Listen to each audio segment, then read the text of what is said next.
Good morning students. आज हम नई तालीम का लेसन प्लान समझेंगे।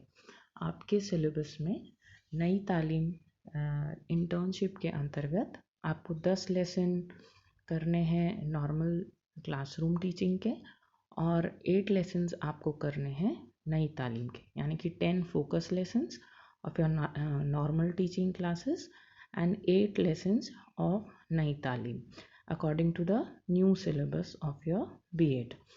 तो इसमें आप जानते ही हैं, जैसे कि हम नई तालीम को स्किल बेस्ड लर्निंग या एक्सपीरियंशियल लर्निंग कहते हैं, यानी कि कौशल आधारित अधिगम या फिर अनुभवजन्य अधिगम।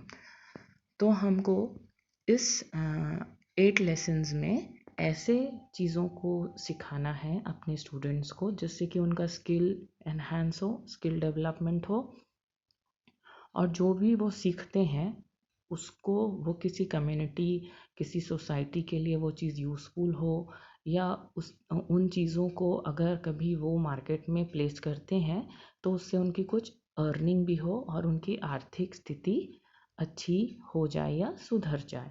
तो हमको ऐसी चीज़ें इसके अंतर्गत सिखाना है। इन 8 लेसन्स में ऐसी चीज़ें सिखाना है जो उनके काम आए, जो सोसाइटी के काम आए, या उनका स्किल डेवलपमेंट हो, अच्छे अनुभव उनको प्राप्त हों, समाज के लिए वो चीज़ें उपयोगी हों, और साथ ही उनका भी आर्थिक स्थिति उससे सुधरना चाहिए।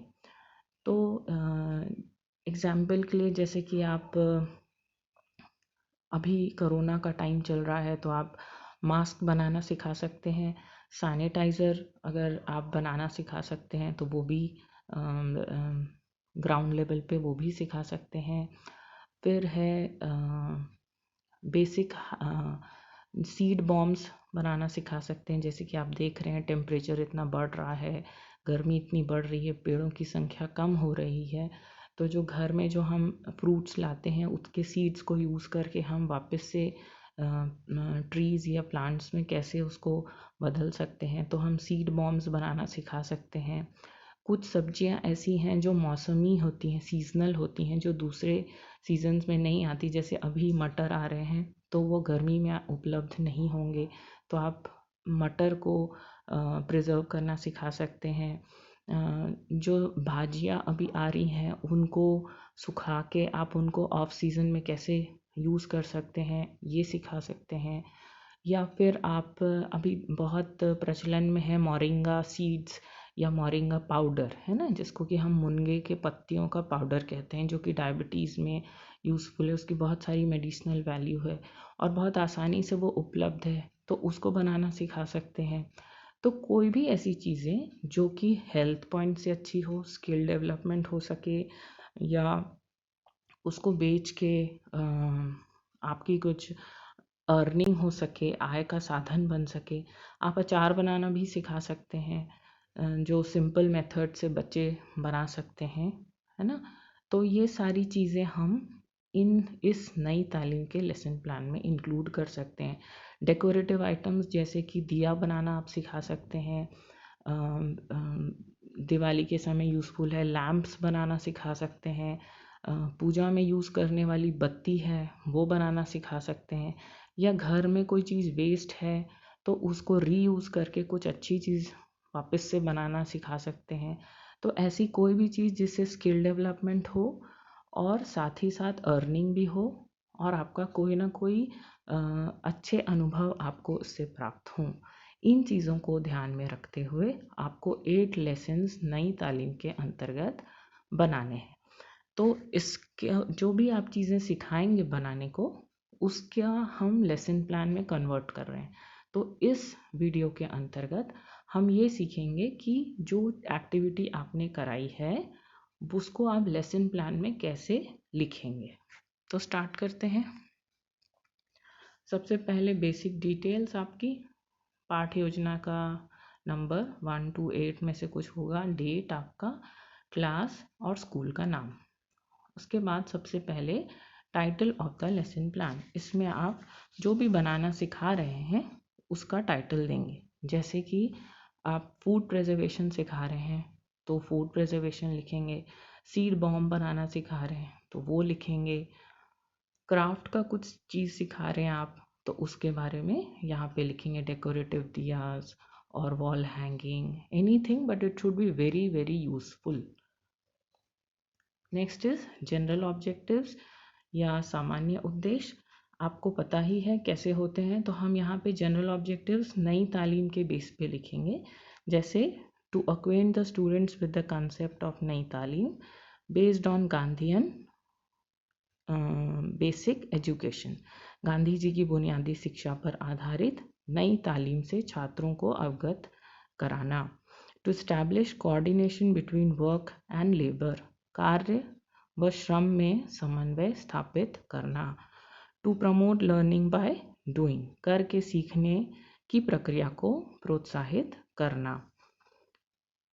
To develop feeling of collaboration and involvement, छात्रों में सृजनात्मकता व भागीदारी की भावना का विकास करना। To develop professional skills in student, छात्रों में व्यवहारिक कौशल स्थापित करना।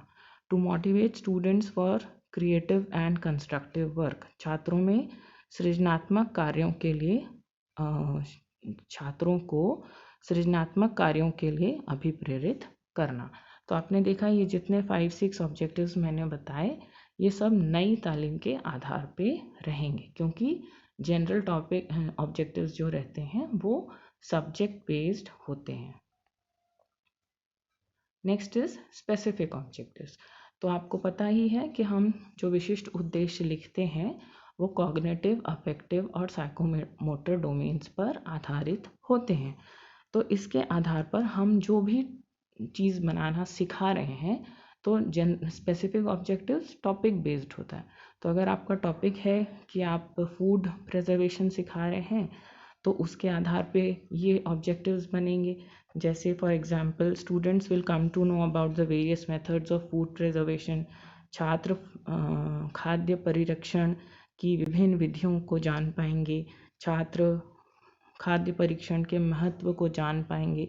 इस टाइप से जो आपके स्पेसिफिक ऑब्जेक्टिव्स होंगे वो टॉपिक बेस्ड होंगे। नेक्स्ट है प्रीवियस नॉलेज, पूर्व ज्ञान। छात्र फल परिरक्षण के बारे में कुछ ज्ञान रखते हैं, है ना, उनको थोड़ा सा नॉलेज इस बारे में पहले से है।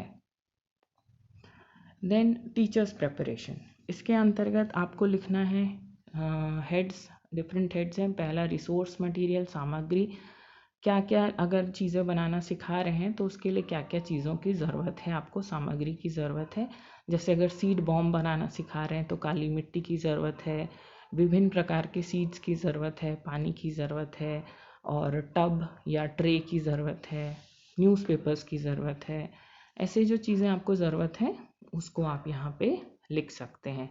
या फूड प्रिजर्वेशन करा रहे हैं तो अगर मटर का फूड प्रिजर्वेशन करा रहे हैं तो मटर की ज़रूरत है, पानी की ज़रूरत है, नमक की ज़रूरत है ना। तो ऐसे इन चीज़ों की लिस्टिंग आप यहाँ पे करेंगे। देन टीचिंग मेथड, यहाँ पे हम नई तालीम जो है उसके आधारित पे टीचिंग मेथड्स लिखेंगे। तो पहला है एक्सपीरियंशियल लर्निंग मेथड यानी कि अनुभव जन अधिगम विधि, और दूसरा है कम्युनिटी एंगेजमेंट मेथड यानी कि सामुदायिक सहभागिता विधि।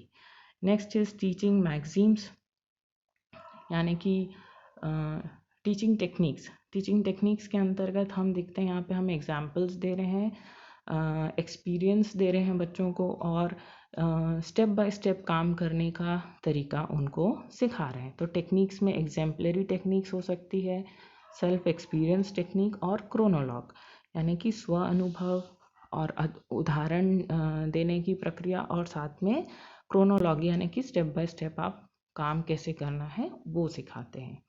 Then comes teaching magazine. Teaching magazine में आप क्या सिखा रहे हैं, शिक्षण सूत्र, ट्रेडिशनल टू मॉडर्न यानी परंपरागत से आधुनिकता की ओर, ज्ञात से अज्ञात, known to unknown, then general to specific यानी कि सामान्य से विशिष्ट की ओर। फिर आता है पाठ योजना, कहाँ करवाया जाना है। आप जो भी चीज़ प्लान कर रहे हैं, जैसे कि फल परिरक्षण या खाद्य परिरक्षण सिखा रहे हैं तो आप वो क्लासरूम के अंदर सिखा सकते हैं। अगर आप सीड बॉम्ब बनाना सिखा रहे हैं तो आप बाहर गार्डन में ले जाके सिखा सकते हैं, तो वो फील्ड के अंतर्गत आ जाएगा। अगर आप मास्क या सैनिटाइज़र ऐसा कुछ बनाना सिखा रहे हैं तो वो कम्युनिटी के लिए आ जाएगा। या आप कोई करने हाइजीनिक मेथड सिखा रहे हैं कि हाथ कैसे धोना है, या अपने आजू बाजू डस्टबिन कैसे रखना है, अपनी एरिया को साफ़ कैसे रखना है, तो वो कम्युनिटी के अंतर्गत आ जाएगा। तो आप फील्ड, कम्युनिटी या स्कूल कैंपस किसी को भी एक को चुन सकते हैं अपनी एक्टिविटी के according. Then comes introduction. Introduction यहाँ पे आप सिंपल क्वेश्चन आंसर मेथड से भी जैसे आप नॉर्मली करते हैं वैसा कर सकते हैं डायलॉग मेथड के साथ, या फिर आप एक छोटा सा स्किट प्रेजेंट कर सकते हैं, एक स्टोरी के माध्यम से आप अपने टॉपिक तक आ सकते हैं। जो भी आपको कन्वीनियंट लगे अपने प्रकरण के आधार पर आप उस मेथड से इंट्रोडक्शन कर सकते हैं। आप कोई पपेट शो दिखा सकते हैं, आप कोई छोटी सी फिल्म दिखा के इंट्रोड्यूस कर सकते हैं, आप एक छोटा सा नाटक करके दिखा सकते हैं, एक कहानी सुना सकते हैं। बहुत सारी चीज़ें हैं। नॉर्मल क्वेश्चन आंसर तो हम हमेशा ही करते हैं और अपने टॉपिक तक पहुंचते हैं। तो यहाँ पे आप अपने 8 लेसन्स में अलग अलग मेथड्स ऑफ इंट्रोडक्शन को भी इंट्रोड्यूस कर सकते हैं। फिर है स्टेटमेंट ऑफ एम। जब आपका जो प्रकरण है वो उस तक अगर छात्र पहुंच जाते हैं तो आप उसको उद्देश्य कथन के अंतर्गत कि student today will study about the different preservative methods of various food items. छात्र आज विभिन्न खाद्य परिरक्षण विधियों को सीखेंगे। फिर आता है प्रेजेंटेशन। तो पहला है परफॉर्मिंग एक्टिविटी या महत्वपूर्ण गतिविधियाँ। यहाँ पे आप अगर फूड प्रिजर्वेशन है तो वो लिखेंगे, सीड बॉम्ब प्रिपरेशन है तो वो लिखेंगे। जो भी आपका टॉपिक है वो फर्स्ट कॉलम के अंतर्गत आएगा।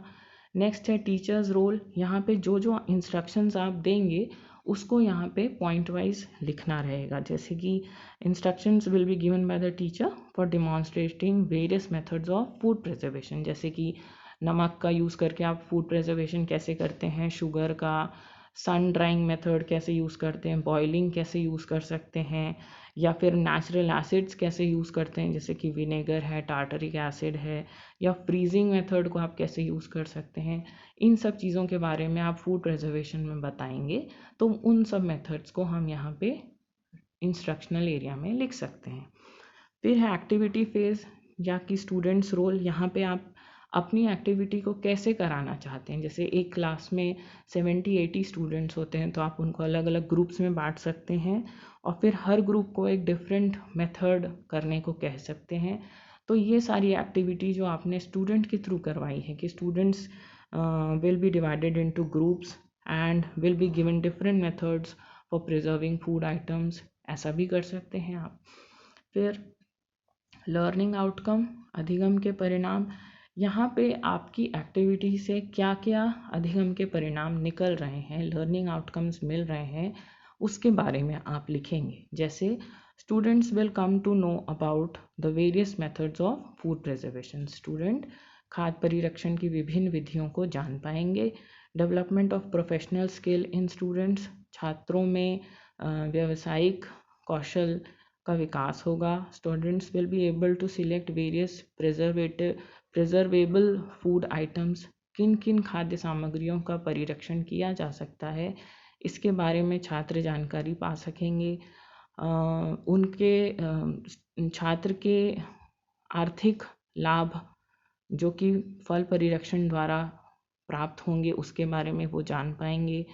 और कौन सा मेथड किस खाद्य सामग्री पर अप्लाई होता है, यूज़ किया जाएगा, इसके बारे में, मतलब students will be able to select appropriate food preservatives and methods according to the food item. किस खाद्य सामग्री पे कौन सा प्रिजर्वेटिव लगेगा या कौन सी विधि लगेगी जिससे कि खाद्य सामग्री को हम प्रिजर्व कर सकें, ये जान पाएंगे। तो ये सारी चीज़ें जो है ये लर्निंग आउटकम्स के अंतर्गत आएगी।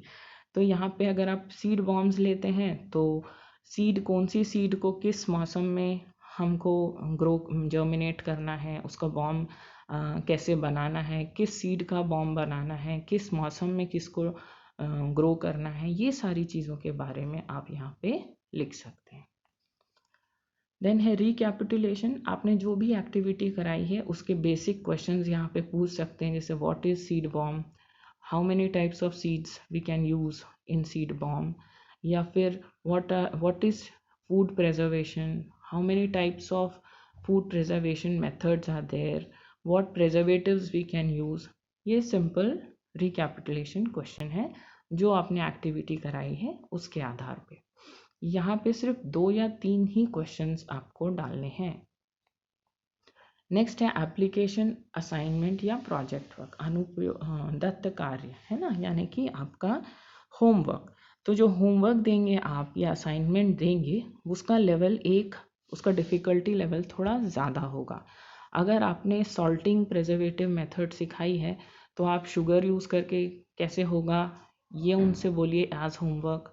आपने अगर सीड बॉम्ब कोई एक सीड दिखाया है तो किसी दूसरे सीड का बॉम्ब बनाना उनको सिखाइए। अगर आपने दिए को डेकोरेट करना सिखाया है तो किसी दूसरे टाइप का डेकोरेटिव मेथड्स अप्लाई करके किसी दूसरी चीज़ पे एक अच्छी चीज़ बनाने की उनको, मतलब जो भी आप एप्लीकेशन देना चाह रहे हैं, असाइनमेंट देना चाह रहे हैं, उसका एक लेवल डिफ़िकल्टी बढ़ाना है आपको।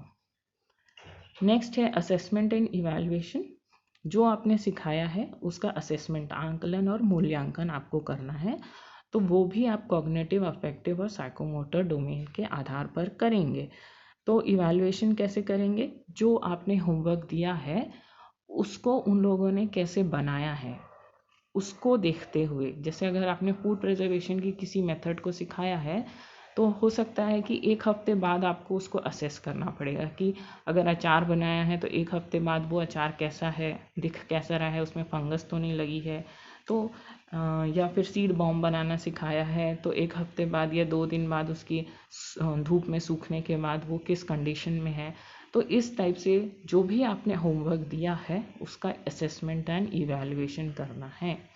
और ये तीनों डोमेन्स को ध्यान में रखता है, वो समझ पाए हैं कि नहीं, वो कर पाए हैं कि नहीं, इन चीज़ों को ध्यान में रखते हुए आपको उसका असेसमेंट और इवैल्यूएशन करना है। उसके बाद आता है लर्निंग एंड प्रोडक्टिव आउटकम्स। जो आपने सिखाया है उसका लर्निंग आउटकम क्या था, जैसे कि मैंने अभी बताया था कि वो क्या क्या सीख पाए आपकी इस एक्टिविटी से, उसको लिखेंगे आप। और दूसरा है प्रोडक्टिव आउटकम, यानी कि परिणाम स्वरूप सीखा तो बहुत कुछ है लेकिन उसका प्रोडक्टिव आउटकम उन्होंने कैसे यूज़ किया, जैसे कि अब आपने जो सिखाया है उसके आधार पे बच्चे एक चैरिटी इवेंट ऑर्गेनाइज कर सकते हैं। जैसे मास्क बनाना सिखाया है तो मास्क को किसी स्लम एरिया में जाके जहाँ पे उनको इस चीज़ को बनाना नहीं आता है, यूज़ करना नहीं आता है, तो वहाँ जाके आप बांट रहे हैं। या फिर आप जो अचार या फूड प्रिजर्वेटिव टेक्निक्स यूज़ करके चीज़ों को बनाए हैं उसका एक छोटा सा आनंद मेला ऑर्गेनाइज कर दिया आपने, तो आपकी अर्निंग होती है और फिर उस अर्निंग को आप किसी चैरिटी में यूज़ करते हैं। तो these are the productive outcomes, उसको आपको यहाँ पे लिखना है। जैसे students will organise Anand Mela of their preserved items, तो this is the productive outcome, मतलब जो आपने सिखाया है उसका परिणाम कितना अच्छा निकला है ये भी आपको लिखना है। And this is the most important section of your lesson plan. आपके पूरे लेसन प्लान में सबसे पहले इस चीज़ को देखा जाएगा कि उसका लर्निंग आउटकम जो आपने सिखाया उसका क्या है और उसका प्रोडक्टिव आउटकम आपने क्या सोचा था वो मिला है कि नहीं मिला है। उसी के आधार पे आपके लेसन प्लान की क्वालिटी या आपके एक्टिविटी की क्वालिटी जज की जाएगी। फिर लास्ट में आपका सिग्नेचर, आपकी टीचर का सिग्नेचर। ये पूरा लेसन प्लान रविशंकर वेबसाइट पे भी अपलोडेड है जिसका लिंक मैं यहाँ पे शेयर कर रही हूँ। अगर आप चाहें तो आप वहाँ से भी डाउनलोड कर सकते हैं। It is the same format, exactly same format. अब यहाँ पे देखिए मैंने कुछ पिक्चर्स ली थी लास्ट ईयर के बच्चों ने, आप देख सकते हैं यहाँ पे वॉल हैंगिंग बनाना सिखाया है। यहाँ पे सीड बॉम्ब्स आप देख रहे हैं, विभिन्न टाइप के सीड्स यूज़ किए गए हैं और फिर उसका बच्चों ने सीड बॉम्ब प्रिपेयर किया है। तो इस टाइप से आप भी अपनी एक्टिविटी के अच्छी पिक्चर्स लेके भी उसको सेव कर सकते हैं। That's all. Thank you.